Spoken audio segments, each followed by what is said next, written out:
I'm Mark Unger, producer of Roundtable. Because we find this presentation so special, we really would like for you to see this. Please watch.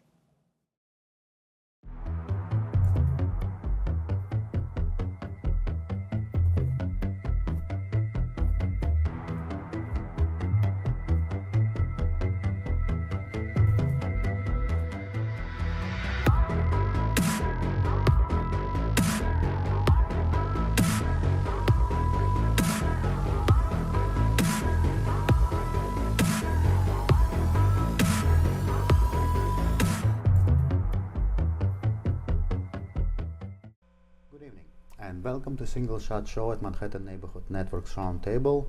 The reason why it's so dark today in the studio is because we're going to be talking about dark underbelly of being a photographer or being an artist in general.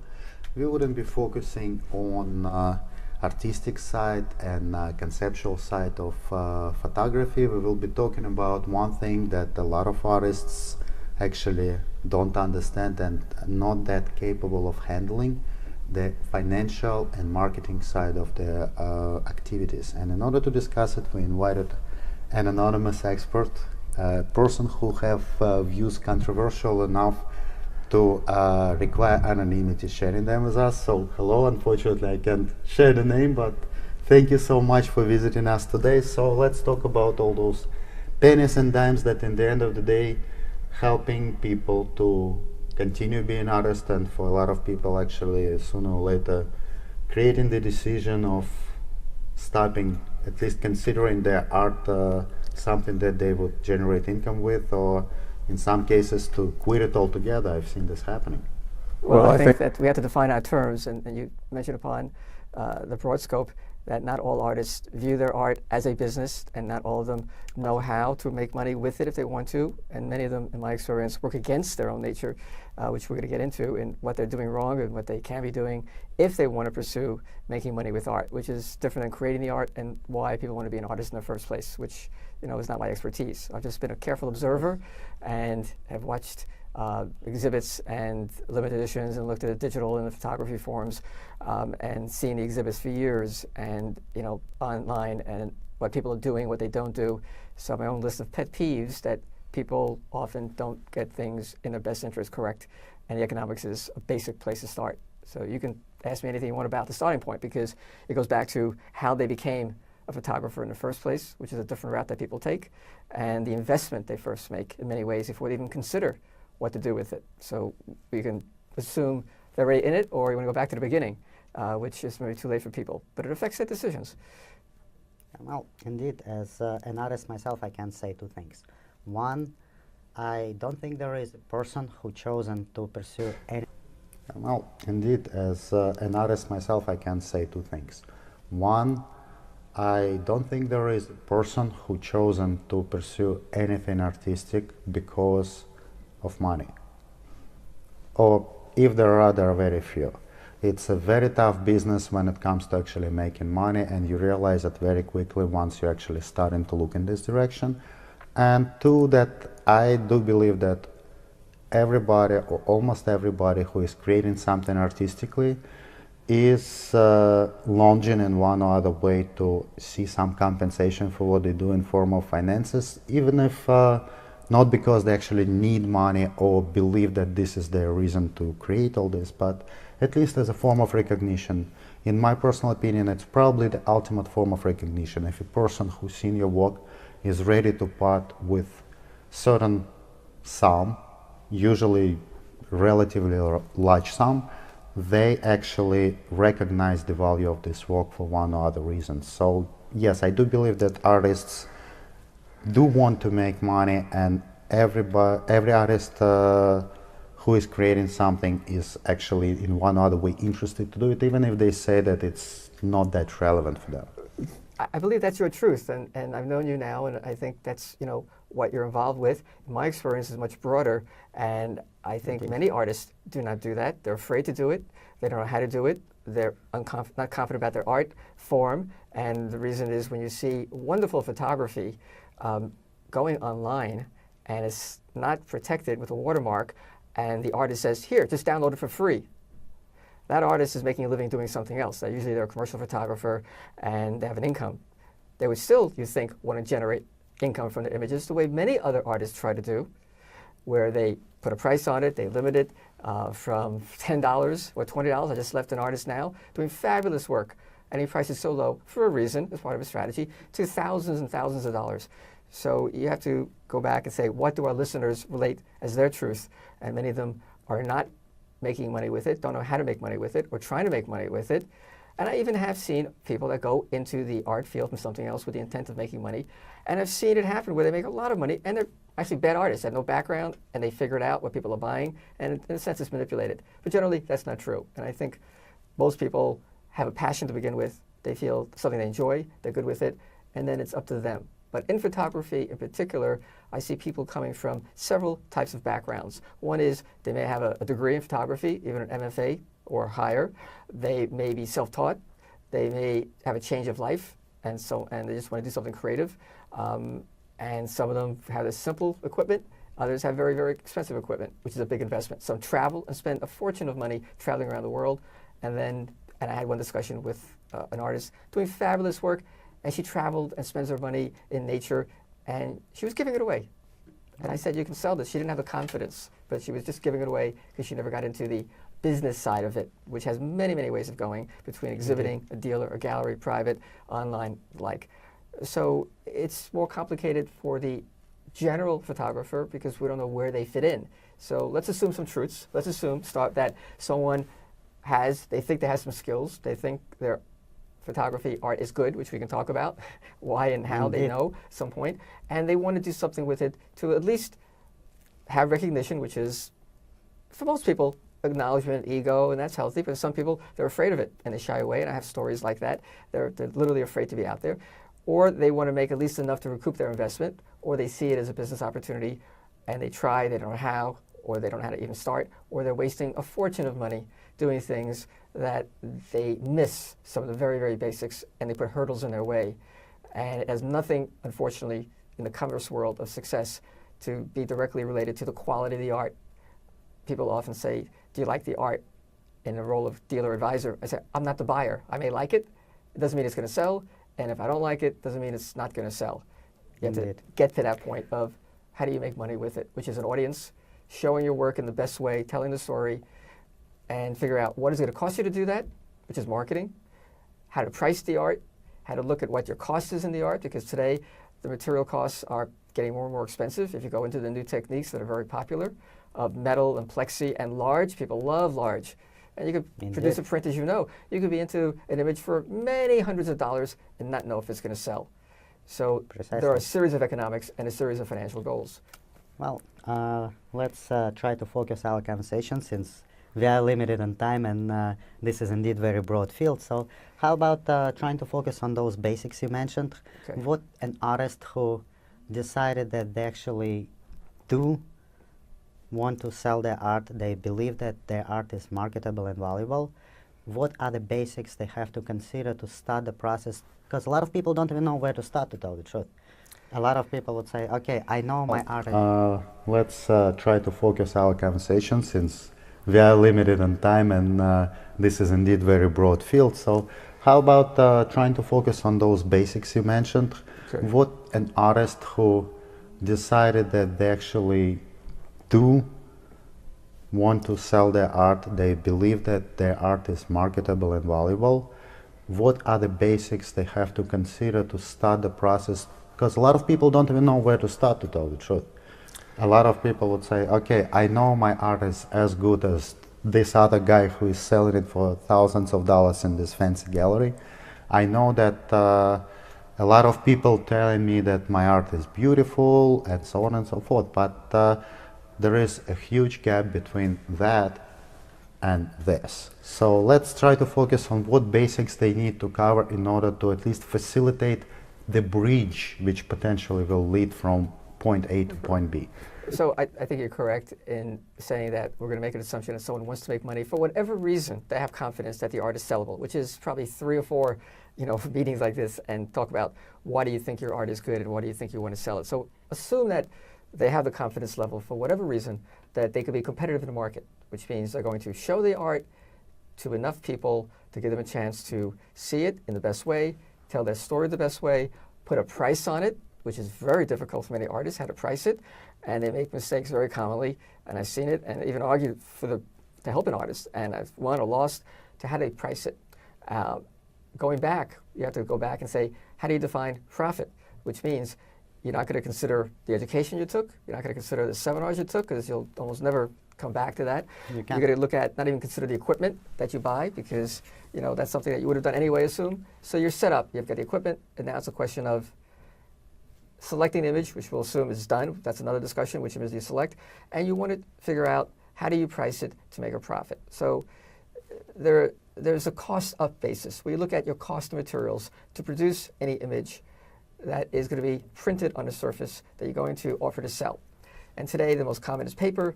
I give you a canvas, and you can get into plexi and the stainless and even wood. So let's just be simple and stay with paper. And let's assume that anyone who is going to sell their images is going to sell it in one of a kind, one extreme, one off, or pick a limited edition, which can vary in number. It could be 10, 20, 100. Each artist decides, and we'll discuss later how you do that and where to start. You then have to look and determine, once you have the image, the size and the material is being printed on. Today, if you're going to do something and put a price on it and want to give the person who's buying it the idea that they're buying something that's collectible and worth a price that's not just $50, a small amount. We're going to talk about something that people are spending money on today. They're spending $500, $1,000, $2,000, especially online, and the market is growing very, very large. And I can tell you where to go and see it, and everyone can go and compare what they're doing and see what's selling many, many times here in New York City at the art fairs and other places. So now you've got to say, if it's paper and you go to print it, you're going to have a wide choice of who the printers are and believe their marketing spin on what you're getting. And you've got to determine what quality do you want, and they all tell you they're the top quality and what price you're paying. And I'll give you the standards. In the New York City area, and you can go online and nationally, you can go and look at printers, and the one word that stands out is giclée, which is a very difficult word. It has certain meanings historically, but it's a fine art limited edition. You don't see the dots, it's very high quality, and you're picking a very high acid-free paper that is archival, could last a long time without going into that issue. Okay. And generally, you're going to find that the average price, they base it on an inch. I do it by square foot, so you can approximate it, measure it exactly, is roughly $20 to $22 a square foot to a printer. You will find printers online and in the city that charge $35 a foot, and you'll find some at $15 and $12 a foot. Let's not get into now why they charge different amounts and who to Probably pick. getting a little bit too detailed. Right. And Okay, the good. printing. So you're going to look at the printing cost based on the size, and you'll see that it can cost you $50, $100, $200 based on size and materials. And paper is easy. Now you figure out the printing cost, and you've got to say, okay, who are you going to sell it to? If you're going to sell it to a collector, regardless of how you're selling it, whether it's one-on-one, an exhibit, online, through a dealer, you want to at least recover your cost, and you want to make something beyond that. A little bit too detailed. And Okay, the good. printing. So you're going to look at the printing cost based on the size, and you'll see that it can cost you $50, $100, $200 based on size and materials. And paper is easy. Now you figure out the printing cost, and you've got to say, okay, who are you going to sell it to? If you're going to sell it to a collector, regardless of how you're selling it, whether it's one-on-one, an exhibit, online, through a dealer, you want to at least recover your cost, and you want to make something beyond that. So you have to start with at least doubling or tripling the cost of producing that piece. It's going to vary later by the edition and other things you can do. So that's a very basic start. Otherwise, you're losing money and not recouping it. Now, we're not talking about marketing expense and other expenses where you go. Just on a product alone, and then you have to look at framing. If it's not framed, or the method of framing, if it's included or not, it could be another few dollars. You then have to decide if you're going to go to a gallery or dealer or not. Now, there's another discussion that it's impossible for any photographer or artist to get into a gallery in Manhattan, and why. So you may have to go to a gallery outside of Manhattan or somewhere in the suburbs, any place you can go into. But the gallery model typically is built on the gallery taking 50%, give or take, of the retail price that they have to sell it for to make their profit and pay their overhead and the staff. So if you do that, then you've got to double it again. So if it costs you $100 and you want to sell it for $200, and you want to go to a gallery, they have to sell it for $400. They keep $200, and you take $200. But many artists don't know that. Many artists don't understand the gallery system. And I've had artists that are wonderful selling online actually tell me that I should pay them the same price as a dealer that they're selling to for the public. They don't understand. How could any dealer do that and survive? So you have a sense of business because come from the business world. and we have to maybe not presume that everyone understands the gallery model, but it gives you a start. So in our model, I use 6 times.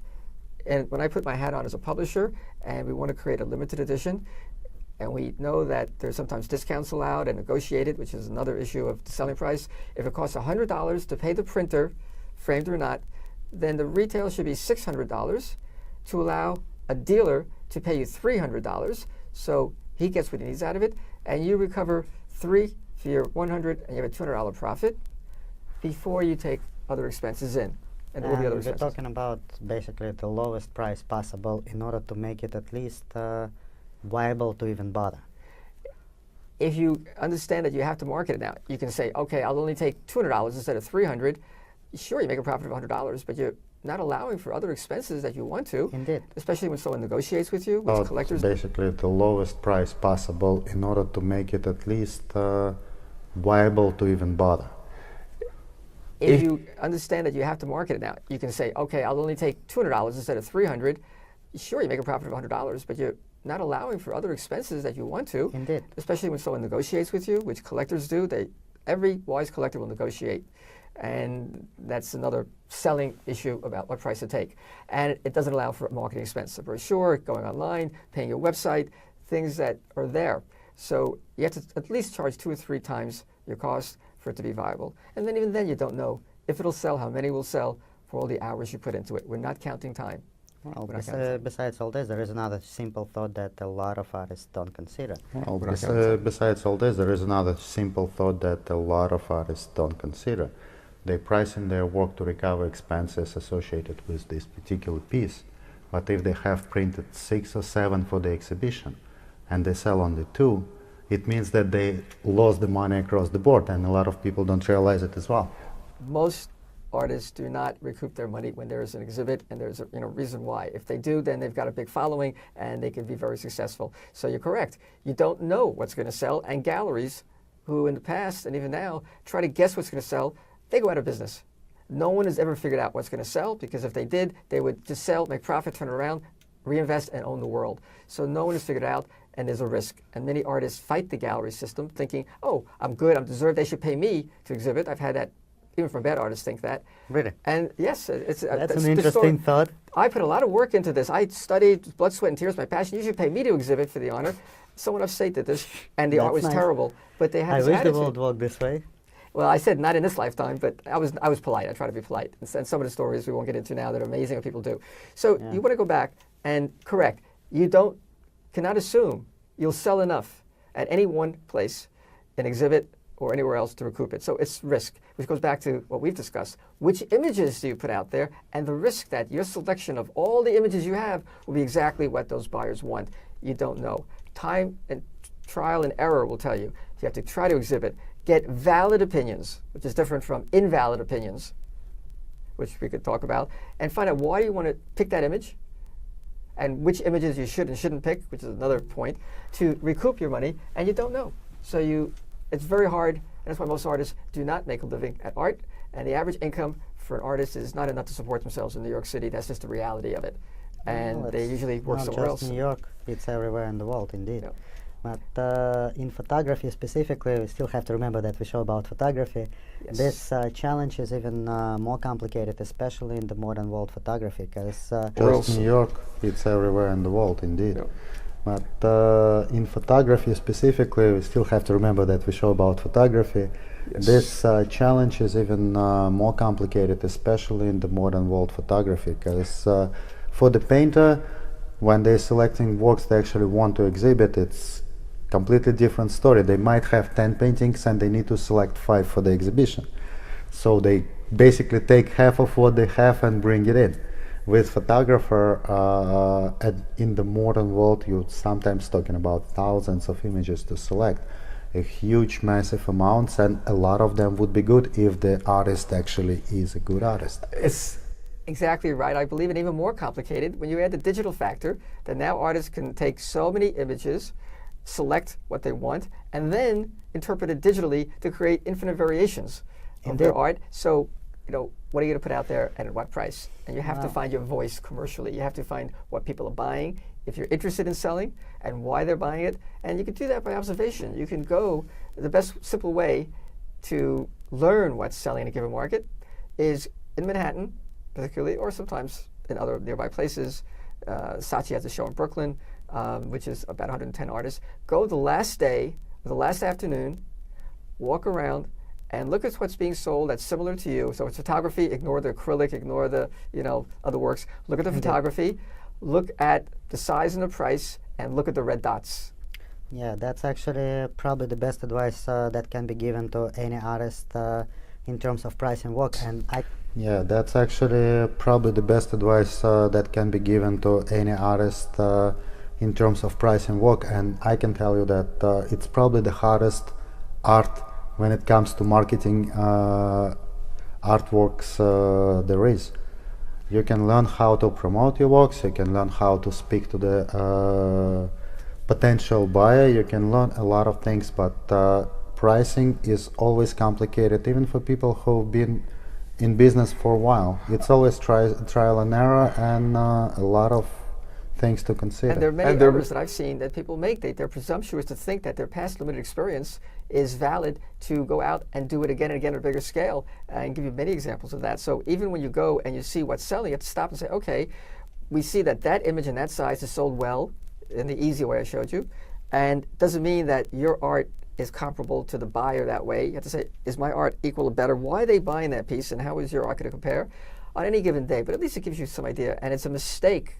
Over and over I hear artists say, well, that artist is selling for that price, I'm equally good, therefore I should be doing that. That is the biggest fallacy and the worst thing they can do for themselves. Absolutely. For many, many reasons. And you can't compare what any artist has done rightly or wrongly for their market for many reasons, because they've got marketing, got people behind them sometimes, they've got experience, they've built a clientele, they've got PR, they've got many things that you don't have.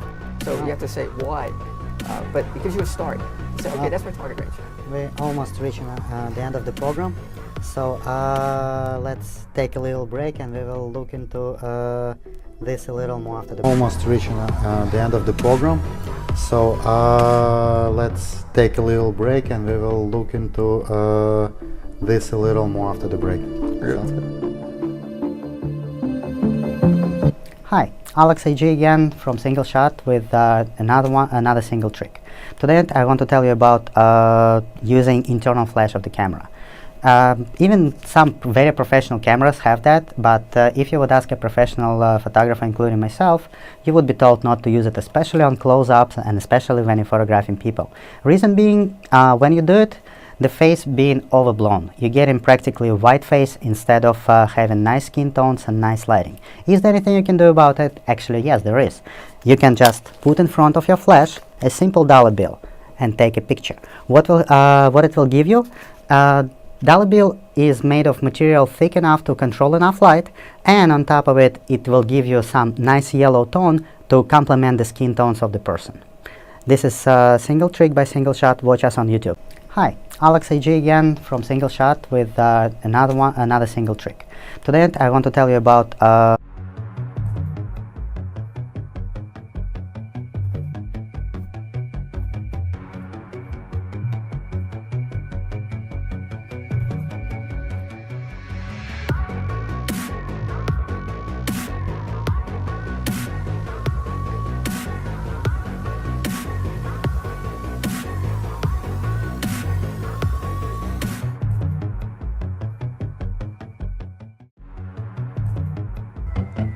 Alright, so we're back for another couple of minutes, and we was talking about selecting art and not judging by art of other artists sold whether or not yours will sell.